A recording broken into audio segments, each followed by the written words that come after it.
déjà demandé qui se cachait sous ces masques, derrière ces cagoules, ces visages floutés et ces silhouettes anonymes? Entre Ziak, Kalash criminel, Luther, Kekra, Mena Santana et encore plus récemment avec 800 Hitnoche, absolument tous ont le même point en commun, leur visage. Personne ne le montre ouvertement, ils le dissimulent tous, soigneusement. Mais est-ce que tu t'es déjà demandé pourquoi ils le font? Pourquoi, en 2025, alors que tout le monde expose sa vie, certains choisissent l'ombre? Tu vas voir que ce choix, il n'a rien de banal, qu'il raconte quelque chose sur l'époque, sur notre rapport à l'image, au mystère et à la saturation visuelle.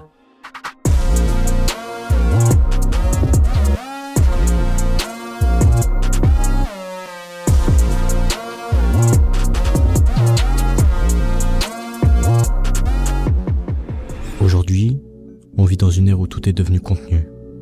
Un freestyle, un vlog, un haul, un morceau, une dispute, tout est publié. Et les artistes, ils sont attendus partout. En live, en stream, en interview, en story, en collaboration. Résultat, l'image s'use. Elle devient banale, presque jetable. On reconnaît une cover, une DA, un nom, puis on passe à autre chose. Et certains artistes refusent ça. Ils ne veulent pas être des visages dans un flux, ils veulent créer une tension visuelle, une absence intrigante. Un espace vide qui force l'imaginaire à se projeter. Parce que, dans un monde où tout est visible, le mystère est devenu une stratégie.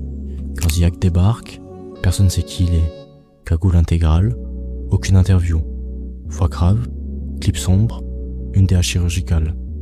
Tu n'écoutes pas juste un son, tu entres dans un univers. Il n'y a pas de visage, donc pas d'ancrage au réel. C'est presque une figure abstraite, un fantôme armé.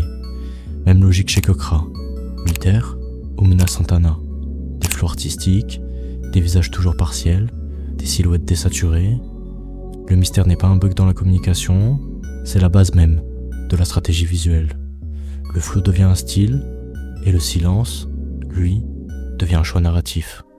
Car en fait, c'est simple. Quand tu montres tout, t'annules l'imaginaire. Et inversement, moins tu montres, plus tu laisses de la place à l'auditeur pour se projeter.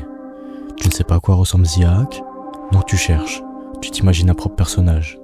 Tu ne vois pas le visage de Luther, donc t'écoutes davantage les paroles. Et si jamais tu t'y retrouves...